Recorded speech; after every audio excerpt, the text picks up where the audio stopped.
खूप महत्त्वाच्या 27 kitchen tips. 1. केशर. पदार्थाला रुची आणण्यासाठी 3-4 काड्या वापराव्यात. 2. डिंक. शक्तिवर्धक असल्याने अधूनमधून लाडू बनवून खावेत. 3. लसूण. फोडणीमध्ये लसूण घातलेला पदार्थ रुचकर होतो. 4. मध. गरम पाण्यातून मध चमचाभर प्यावा. शौचाला साफ होते, अपचन कमी होते. 5. गुलकंद. पदार्थात मिसळून खावा. रुचकर लागतो, थंड आहे, अंगातील उष्णता कमी होते. 6. सांबर-शिंग.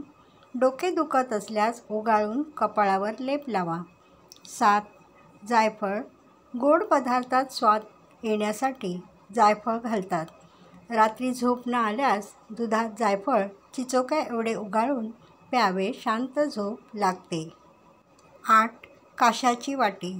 पायाचे तळवे खूप दुखत असेल तर तळपायाला खोबरेल तेल लावून पाय व वाटी काळी होईपर्यंत घासावे, विकार कमी होतात.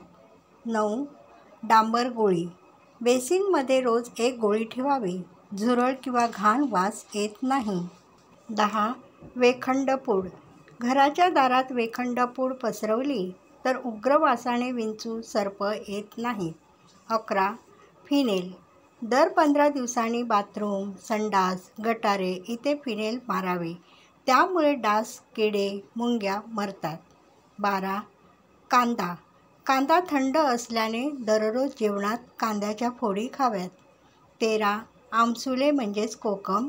अंगावर पित्त उठल्यास आमसुले भिजत टाकून ते पाणी अंगाला लावावे, पित्त कमी होते. 14. तांबे. तांब्याच्या भांड्यात भरून ठेवलेले पाणी दररोज प्यावे, क्षार मिळतात. 15. विड्याची पाने. विडा खाल्ल्यास मुखदुर्गंधी कमी होते, अन्नाचे पचन होते आणि दाताचे रोग होत नाही. 16. केळे. दररोज केळे खावी, उष्णता कमी होते. 17. गोमूत्र. रोज गोमूत्र प्यायल्यास कृमी नाहीशा होऊन आरोग्य उत्तम राहते. 18. कडुलिंब. कडुलिंबाचा पाला पाण्यात घालून आंघोळ केल्यास त्वचारोग होत नाही. 19. काकडी. काकडीचा रस काढून चेहऱ्याला लावावा, चेहरा मुलायम राहतो. 20. वीट. थंडीने पोट दुखत असेल तर वीट गरम करून फडक्यात घेऊन पोटाला तेल लावून शेकावे, आराम मिळतो.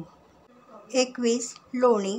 लोणी नुसते विरघळवून त्यात थोडी साखर घालून प्यावे, शौचाला त्रास होत नाही. 22. धातू. सोने, चांदी, तांबे यांचे दागिने अंगावर घातल्याने धातुक्षार त्वचेला मिळतात. 23. लोखंड.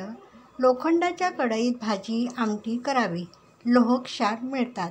24. खोबरे. ओल्या खोबऱ्याच्या वाटीला आतून मीठ लावून ठेवल्यास त्या 2 दिवस ताज्या राहतात. 25. मेथी. मेथी प्रत्येक फोडणीत घालावी, मधुमेह वाढत नाही. 26.